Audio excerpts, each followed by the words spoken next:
खंडोजी नेवसे पाटील यांची मी कन्या अवघ्या 9व्या वर्षी ज्योतिराव फुले यांच्याशी माझं लग्न झालं आणि हळूहळू मला कळायला लागलं ज्या माणसाशी माझं लग्न झालंय ना तो सर्वसाधारण माणूस नव्हता तर तो जगाला प्रकाश देणारा क्रांती सूर्यच होता।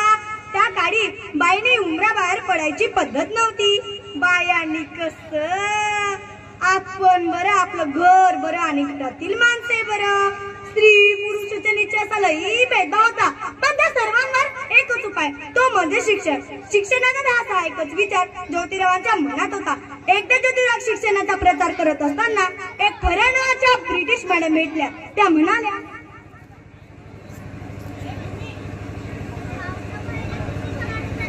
मिस्टर फुले तुम्हाला शिक्षणाचा प्रसार करायचा आहे ना so educated woman first because if a woman educated the whole house is educated education help a person to get knowledge and improve confidence in life but तुम्ही माणसं स्त्रियांना घराच्या बाहेरच पडू देत नाही सो बॅड सो बॅड झालं आले ते माझ्या पाठी पैसे घेऊन आणि मला म्हणाले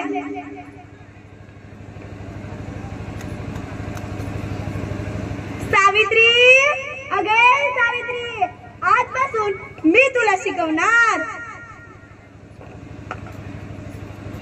झालं आजपासून माझा अभ्यास सुरू झालं।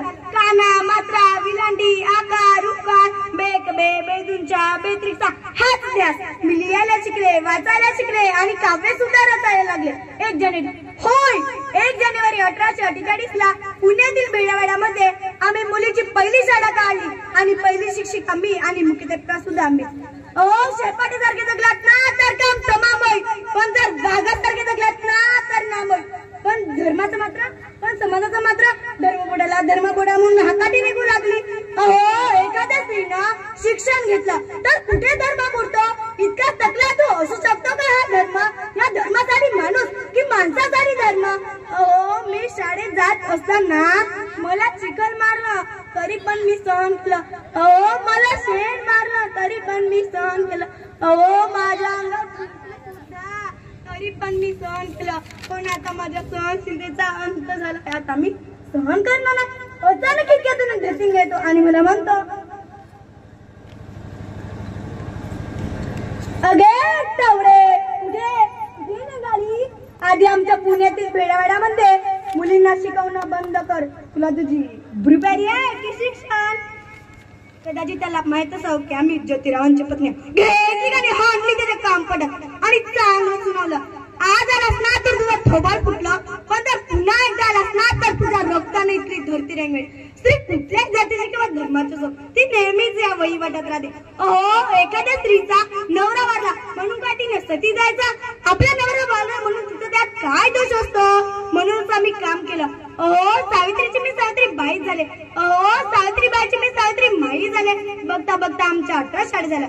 सतीप्रथा केशवपण या सर्वांवर आम्ही मात केली कारण आनंद जातो म्हणजे आया बाया शिकण्याचा।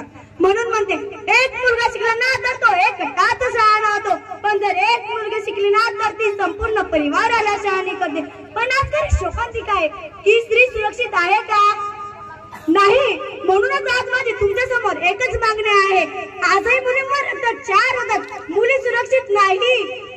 आजही मुलींना गर्भातच मारले जाते म्हणूनच आज माझी तुमच्या समोर एकच मागणी आहे मुलीला शिकवा मुलीला वाढवा आणि देशाची प्रगतीवर धन्यवाद।